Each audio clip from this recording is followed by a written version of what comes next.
Welcome to Catch You Outdoors, episode number 9. Fishing Hodgepodge Part 2. I've gotten requests to continue this series, so I'll be adding it every so often. Maybe every third episode, maybe fourth episode or so.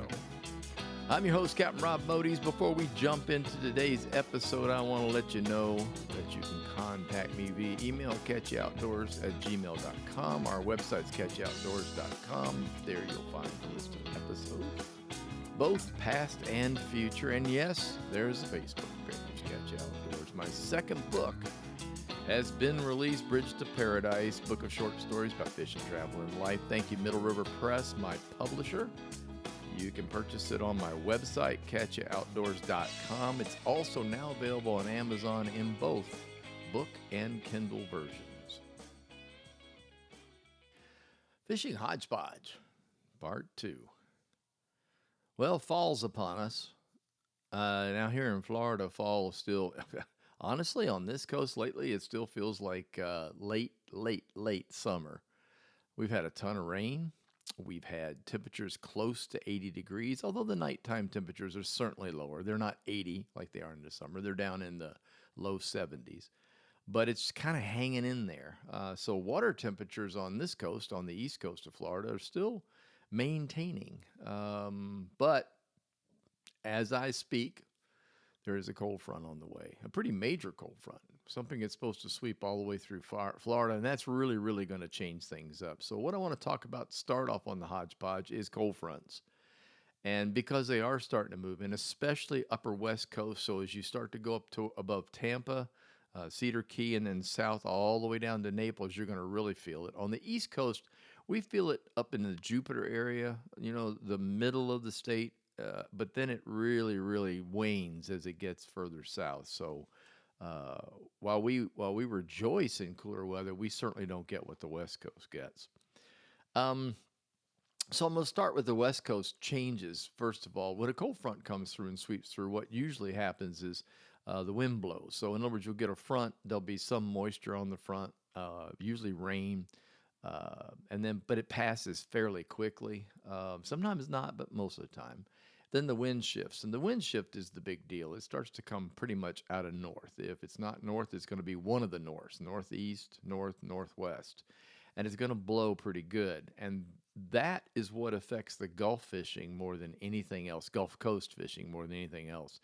The internal bays, the inside bays, like where I used to fish, Pine Island Sound, Estero Bay, places like that along the Sanibel, Fort Myers coast, are very shallow. There's not a lot of water in those bays. Matter of fact, average depth is probably a little under 4 feet. I'm guessing probably closer to 3 for average. I mean, the channels might hold 7, but everything else is like 2 feet deep. And at low tide, it can be much less than that. When wind blows over shallow water, it turns it over real fast, and that fast turnover exposes it to cold air. So the water temperature drops rapidly. I have seen fishing on the West Coast after a really good cold front, a 17 to 20 degree drop in water temperature. So suddenly a 70-something degree can be 50-something degrees within a day. And believe you me, that makes fishing extremely tough. So what to do? Slow down. Slow everything down. Water temperature drop. Okay, fish are cold water creatures, cold-blooded. Well, that too. Cold-blooded creatures. They have a thing called metabolism, just like people do, and that metabolism has to do with the use of energy and how much food they need to produce energy. So being a cold-blooded creature, as their body temperature drops, they need less and less energy, and they eat less and less. Pretty much they go into almost a hibernation state. They slow. They don't readily eat. They're not aggressive. They don't attack stuff on the surface of the water, things like that. They pretty much kick back and hibernate, I guess is a good. It's not a total hibernation, so that's not totally correct, but I think you get the idea. So slowing things down is really important. Presentations need to be on the bottom. A jig is a really good idea. A piece of shrimp on the jig is also a good idea. Something bite-sized, small, not too crazy. I've tried using white bait and things that move during the winter time when you can get them. That's another problem is netting bait becomes difficult in cold fronts, but they don't seem to be terribly responsive to that. They seem to be much more responsive to just good old fashioned shrimp. So keep that in mind. It's time to put away the top waters. As much as I hate to say that, as much as I enjoy fishing top water chuggers and walking the dog baits, that's not a real good idea when you get a cold front. Fish are not going to be quite aggressive enough. And even if they do instinctively go after something like that, they're not going to chase it very far and they might hit it once and go, it's not worth it. It's too cold.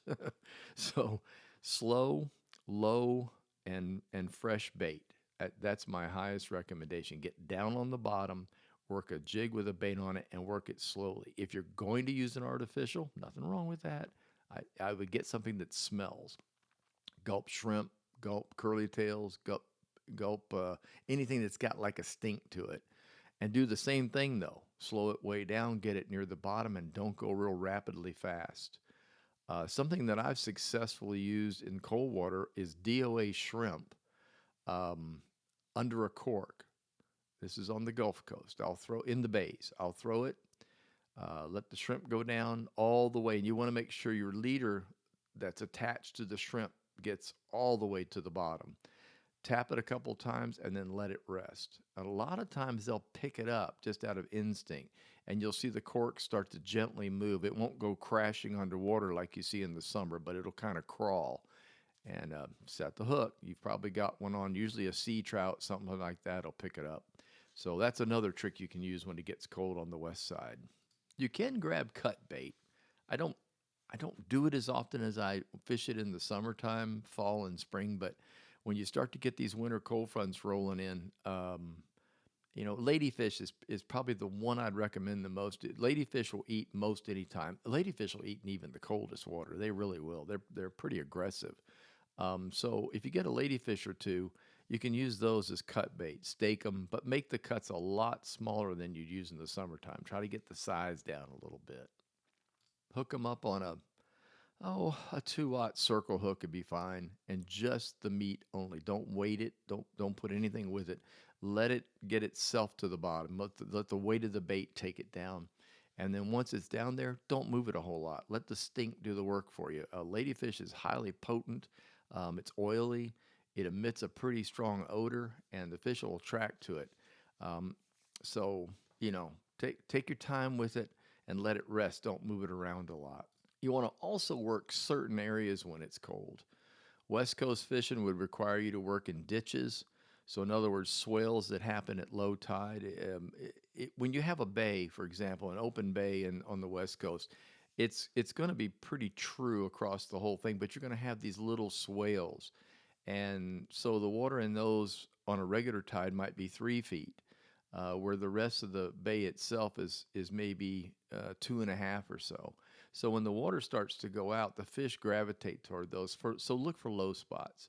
A trick that I used to use is the crab traps. The crabbers will lay traps out on the bay, and they always lay them along the ditches. You'll notice the crab pots in a bay are not in a straight line like the stone crab pots are out in the Gulf of Mexico. And that's because the guys in the back are running those traps in sometimes there's one in Estero Bay that's shaped. I mean, it's snake. That's what it is, snake shaped. It runs in S's all the way across this one bay in Estero Bay. And you'll see the traps in there, the buoys don't line up. And that's why the guy's setting his traps in the deepest water. Want to know why? Low tide. Winter tides are considerably lower than summer tides. So a low tide can expose areas. Things that you hadn't seen all summer long, you suddenly have land there. If you put your crab pot in a place like that, the water will go down low enough to where the pot would be exposed. And obviously what's in it would die.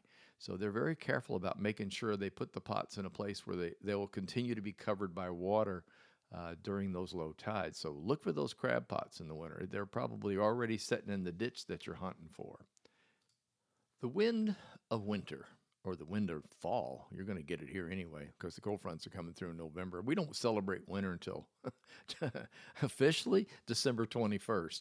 But we all know that it comes sooner than that. Well, I don't know about the rest of you that have been out there fishing in these bays, but I'll tell you one thing. I found that December can be one of the coldest months. January's bad, February's better, but it's really funny. December seems to, we just get front after front after front in December. Um, the thing you want to do is just make sure that you don't fight the wind. You use it to your advantage. Wind on a island or wind on mangrove is usually pretty effective, provided it's not really really bitter cold. So if you can get a breeze on, say, a mangrove edge or a mangrove shoreline, and there's water there, in other words, 4 feet or so of water along that edge, those fish will be there. They'll work that because what's happening is small little critters, bait, crabs, things like that, are getting shoved into that area because of that wind. And those fish will feed right on those edges. So don't try to hide from the wind. I know you're going to want to because it's cold, but it's not advised. If you can fish the wind on a mangrove edge or a mangrove island, you're going to catch a whole lot more fish than fishing the backside or fishing out of the wind. The species to hit this time of year, obviously, okay. The two easiest to catch are going to be sea trout and ladyfish. Sea trout, they are not a cold water fish, but they certainly don't care if the water's cool. They'll, if the water gets down in the 60s, they will readily feed, unlike a snook, which will just disappear. Redfish do too. Redfish are pretty good about cooler water. They're not aggressively feeding, so again, you got to get back to that slow and low on the bottom for them. The biggest one you're going to run into the most of all is going to be sheep's head. Sheep's head are a kind of an oddity, if you will, for Florida. They spawn, they winter spawn, and they come near shore and inshore to do that spawning. So you'll get the absolute biggest ones that time of the year. Now, put away those artificials if you're messing with sheep's head. They, okay, it can be done. I've done it. It ain't easy, so don't. Your best bet is shrimp on a jig head, fished right on bottom, preferably near an oyster bar edge. So, in other words, if you got a bar, got an oyster area, an oyster bed you're familiar with, and it you know tapers off to sand or mud, that's where you want to be. It's right on that edge. Um, I use a quarter-ounce jig and I put a half a shrimp on and toss it out there. Let them munch, set the hook. Don't hesitate on sheep's head. Sheep's head are, nibble, nibble, go. If you don't go, they're going to nibble, nibble the bait right off, and you're just going to start over. You'll catch all sizes in the winter. You'll get small ones. You'll get little 8 inchers, 7 inchers, but you'll also get some monsters, 19, 20 inch fish, things that weigh 7 or 8 pounds. So those big ones come in at that time of year. They also love to fish on the near shore. I call them the reefs, the fishing wrecks, if you not wrecks, but the fishing reefs, the man-made ones. Off of Estero, there's the May Reef system. The May Reef is huge. There's all kinds of rock piles and oystery stuff and just all kinds of stuff out there. And that's a really good place for winter sheep's head. You have to move around a bit. It gets pounded pretty hard by fishermen that know it, so this is no big secret. But shrimp on a jig dropped to the bottom works the absolute best. The only time you'll struggle is if the current's real strong out there. If you've got a normal tide, then sheep's head are a real possibility. But that's a winter go-to. They're delicious. They're white meat fish. They taste good. They're sweet. They're harder than hell to clean. I'm not going to kid you. You better put a glove on unless you like getting spined and poked and all kinds of stuff during the cleaning process. They aren't easy. And be careful when you handle them while they're alive. They'll poke you. They'll get revenge. They've also got a nasty set of teeth that you absolutely do not want to mess with. They use those teeth to break open oysters and clams to give you an idea of how strong their jaws are. So be careful in that regard. So there you go. You got sea trout, food. You've got sheep's head, food. Pompano along the beaches. They come and go. I'm not going to say the pompano are like there all the time in the winter, but they will be there. You have to fish like the openings of passes that lead out onto white sand. Ladyfish are go-to for action. Not good to eat, but a lot of fun to catch, so don't be afraid to mess with them. What else? Let's see. And then in the inshore waters, I mentioned redfish. Don't worry so much about snook unless you can get way back in a creek that's a whole lot warmer than the rest of the water. But they'll be active if they're there. I mean, if you're there and you're in the right spot, I'm not going to say that they won't eat. They will. But you're going to have to really, really work at it to get that to happen. Out in the Gulf, grouper, both gag and red are good. Um, the seasons, of course, will be closed by the end of December, so keep that in mind. Um, and then you've also got a lot of other fish out there, a lot of snapper. In the wintertime, if the weather's right and the wind's not blowing, but it's still cool, I like going out and fishing the reefs and stuff out there in the wrecks, especially for mangrove snapper.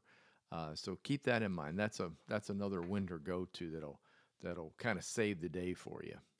Now let's swing it to the other coast. Let's talk Atlantic. This is going to be a whole lot different.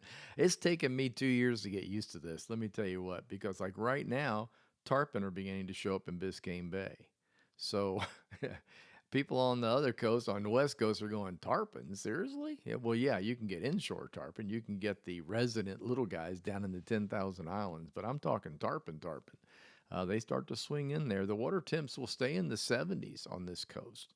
Um, and it'll stay that way. Like I said, we get a front. The front is not a big deal over here. The bays are deeper than they are on the west coast.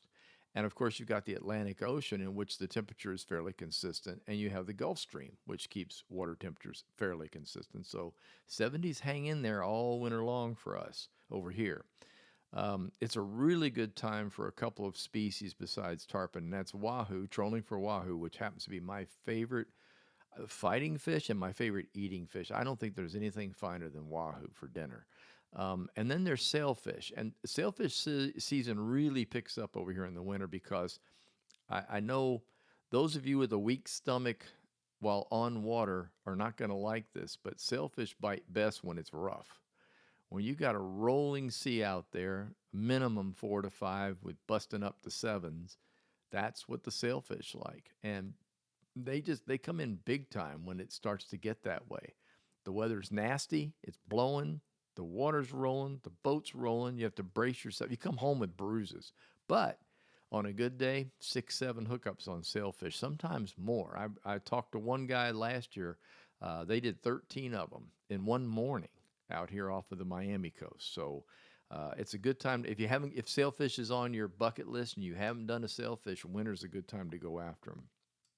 Recently, the pompano started showing up along the East Coast here on the beaches. Matter of fact, I've seen lots and lots of pictures. If I just had the time, I'd get back out there. I can't wait for Thanksgiving to settle down and maybe get a little lull here between there and Christmas so I can get out there and do a little beach fishing. But the pompano are running, and there's a couple people that posted not recently, and they got their limits in about 30 minutes. So that's a lot of pompano moving through. Sand fleas are the bait. You dig in the sand to get them. I mean, that is absolutely the best. However, there's lots of artificial, I call them weird cut baits. These are strips bait. They're strips of tasty rubber, rawhide, or whatever you want to call it. It's weird. Fish bites is one that comes to mind. That's one I like to use. They come in different flavors, and believe it or not, you can get sand flea. Um, those are real popular, especially on double dropper rigs. When you got the rig out there that's got a hook up and a hook down, and then on the bottom of that, you put a nice big pyramid sinker, anywhere from a half, quarter, full ounce, 2 ounces, 3 ounces, depends on the winds and the water. Rougher, the bigger. It's pretty simple. But you don't after you make a nice cast and get your bait out there into the area you hope that the pompano are running in, or you've seen them splashing. The last thing you want to do is have that thing crawl back into you with the surf. So you use a pretty heavy weight to keep it on the bottom. But that's an awful lot of fun. The rigs used for that are long rods, 10 footers. Some are 12s. I think mine are both 11s, if I'm not mistaken. Pretty good size reel. They're specialty reels, by the way. Penn makes a nice one. The face of the reel is a little different, so it'll cast further because you really have to haul those baits out there in a lot of cases. Sometimes not. Sometimes the pompano will be almost at your feet, but most of the time they're out past the bar break. So keep that in mind. So there's specialty rigs that you might need to pull this off. Rod holders, a chair. This is relaxing fishing. When you fish on the West Coast and you fish the beaches, There's a lot of activity and you walk and you move a lot. Over here, you don't really do that quite as much, especially in the winter. You want stuff to just sit because the water's cooler. I don't mess with artificials along the beach. You can. There's lots of them out there. You can check out. There's a lot of casting lures from Yuzuri and Rapala, and the typical lure companies have these castable lures. They're heavy, double treble hooks, but you retrieve them. You haul them out there and then retrieve them. But in wintertime, I like to use that old rule of slowing it down quite a bit, even over here, even though the water's not as cold as it is on the West Coast. Offshore, probably the biggest thing is, I mean, obviously you're going to go after wahoo, but there's also a mixture of dolphin, um, mahi mahi. I don't want to offend it. We don't eat dolphin flipper. Okay, that's a yeah. Anyway, I always like to point that out because I usually get weird emails after I say that. Um, Ballyhoo trolled with a skirt, and skirt colors vary widely that go on the trolled ballyhoo, and you'll hear every angler out there's got some favorite thing. I like pink. Okay, that's what I use, pink and white. However, there's chartreuse and greens and blues and reds and everything you can imagine, and everybody swears by it. So I'm starting to wonder if it's really the color so much as it is just the action of it moving with a flashy skirt on top of a nice big old fat ballyhoo. I'm one of those believers in action and motion and movement versus color. While color can be important, of course, I don't think it's the end all be all. And that's because I've been on boats with people casting, and they'll be casting a color. I'm casting a different color. The guy casting the color that's working, the other guy, he's nailing fish right and left. I'm not. So I switched to his color. And then I'm not catching fish anyway again. He's still catching fish. That tells me I'm not playing the action game. I'm not working a bait like I'm supposed to be working it. And that to me is much more important than the color of the bait. The color of the lure, the color of the action of the jig or whatever. I really think it's the person using it and how it's used that's more important. My experience with the Florida Keys. Let's go down south. My favorite place. I'm not going to kid you. It's in Florida. It is my favorite place. It doesn't change much with the seasons, but that's a rather awful blank statement that probably shouldn't be used because it kind of does. The biggest change is tarpon. The tarpon that have been on the West Coast back in May and June that migrated all the way up to the Panhandle have returned, and they've already gone past on their return trip. They've already gone past the West Coast locations. They're headed for the Keys as the water cools off and the bait moves. They just chase the bait, and they're chasing pilchards pretty much. So one of the best times to get tarpon in the Florida Keys is now, all the way through the winter, along any of the bridges. They like to hang out when that current is moving pretty rough through in and out underneath those bridges. You'll find a good mix of tarpon. One of my favorite places is right there off Alamorada. When you're heading out of Alamorada toward Ann's Beach, you go over a series of bridges. Those things are pretty good. And then all the way down south to toward Key West, any of the bridges, the big bridges that go over some of the larger passes will almost always have tarpon parked in them. Now, some of those tarpon will continue to migrate. They'll head over to Cuba. They might even go as far as Belize and South America, but most of them, because it's comfortable and there's food, will stop in that area. So I guess that's probably the biggest change you'll see in winter. Sea trout, redfish, snook, they continue to bite in the Florida Keys. Now, they'll be put off a little by a front, and the wind starts blowing that kind of stuff, but the water temperature pretty much maintains that lower 70-degree temperature. So it doesn't really change much. I don't remember ever going after sheep's head in the winter in the Keys. That was a West Coast thing I did. Down in the Keys, I was always targeting snook, reds, and sea trout. Uh, on the open flats, bonefish. When the wind's not howling, I like to go after bonefish and, of course, permit. I love shark fishing. Down in the Florida Keys, sharks are all over the inside flats on Florida Bay. And if you get a kick out of sharks, all it requires is a decent rod. Doesn't have to be heavy duty, just a decent, a medium weight rod. Something that's castable, spinning reel, and then put a chunk of frozen mullet, thawed, just a chunk of mullet on the end of it, something stinky, because you don't really go after lady. I don't. Well, I didn't go after ladyfish down there. I pretty much bought packages of mullet. Throw it right in front of the path of the shark. He gets all twitchy and weird. He picks it up and off he goes, and fun, fun, fun. Because there'll be lemons and bulls and black tips and hammers, just all kinds of stuff inside the bays. And I've always loved shark fishing, sight fishing for sharks. On the outside, there are giant schools of ballyhoo. They gather up on the edges of all the different reefs. There'll be pelagic predators on them, so you'll have um, kudas, wahoo. You'll have some dolphin will be attacking from different angles. It's pretty exciting. And then you're going to have fish coming up from the bottom too. If the water's shallow enough, some of your larger snapper will attack some of those fish. Grouper will come up and hit them. So it depends on your depth, of course, but the bait schools are pretty enormous. There's also tuna and sailfish and kingfish mixed in. So it's like the Keys are fun in the winter. I am not going to kid you. Fishing in the Keys offshore can be done a gazillion different ways. I like jigging. I like dropping stuff down to the bottom in 40, 50 feet of water and jig it. So a heavy jig head, or a jigging lure works pretty good for some of the fish. A lot of it requires some bait being attached to it, so that will make your life a little simpler. Trolling live bait is really good. Slow trolling live bait also works good. Um, Dead ballyhoo. You don't have to have fresh live netted ballyhoo. You can stop in the stores and get dead ballyhoo, the frozen ballyhoo packages. A lot of them are pre-wired. A lot of them are already pre-rigged for you. All you got to do is just put them on, and away you go.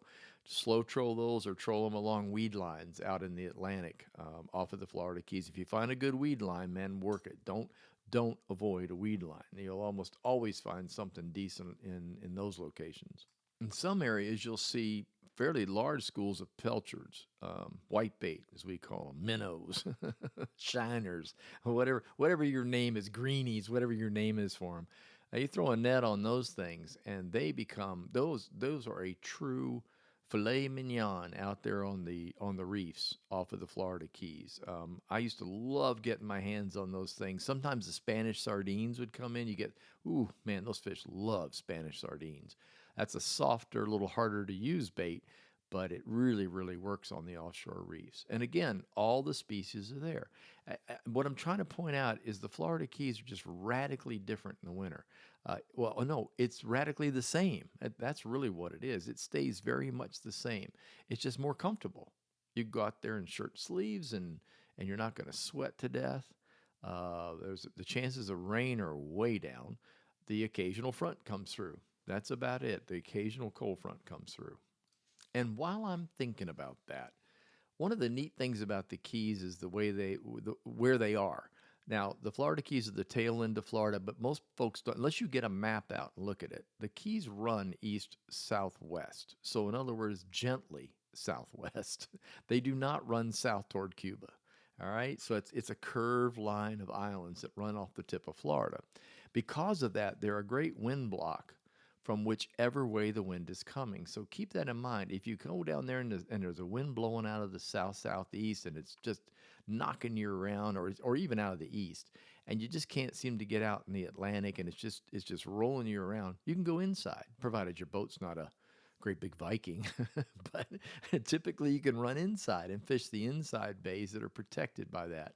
When you get a big north wind, the opposite is true. If the wind's blowing and howling out of the north, there's no reason you can't go through a pass and fish the near shore Atlantic. I'm not talking about going out deep. You can't do that either. But as long as you're getting a little wind break, you can get some fishing done. And that's important, because I'll be honest with you, the wind does blow in the Keys. It just does.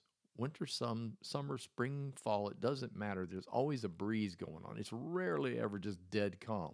So you kind of have to play that wind game and be aware that's going to happen to you if you've never been to the Keys before. One more thing before I go. Florida Bay, and above the Florida Keys. Those can be accessed from Flamingo if you trailer a boat all the way down the Everglades National Park entrance on the Miami side. You can get down to Flamingo and launch there. You can also come down from the west side if you're quite the boater. But Florida Bay is It is just an unbelievably great place to fish. It's wide open spaces. You don't run into a lot of people there because of the amount of space. Be aware that a great big chunk of it is in the Everglades National Park, so you need your access card and things like make double check what you're required to carry when you go into the national park. Now you basically have to be a paying customer. You can get lifetime cards, you can get yearly and annual cards for access to the park, and you will be checked. So make sure you do that. On the inside, I pretty much target snook and reds. That's pretty much what I was after. There were also a couple of really excellent flats that you'll find sea trout on. But if you move to the western edge of Florida Bay, over where it starts to meet the Gulf of Mexico. So it's those outer edge islands, pretty much demarked by the Everglades National Park line. You will run into cobia, some bottom flounder. It's a pretty interesting place where fish sort of just suddenly change. You suddenly see things you hadn't seen. A lot of triple tail. You'll see triple tail on buoys. You'll see them. Heck, you'll see them out in the open water, just swimming on the surface. I don't know why they do that, but they do in that particular area. So keep that in mind when you get on that far outer edge. That can be a really, really exciting place to be. I hope this helped. I love doing fishing on Hodgepodge. I like talking about fishing. I talk about fishing all day long. That's the scary part. I talk about it more than I do it. That's also the scary part. Plan on getting back out there a lot more real soon. Thank you all so much for listening. Without listeners like you, I wouldn't have a podcast. If you enjoyed this podcast, please tell a friend. You can reach me via email at catchoutdoors@gmail.com. All questions and suggestions for past, current, and future podcast subjects are more than welcome.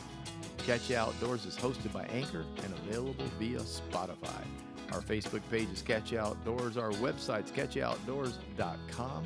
Until next time, get outdoors and enjoy.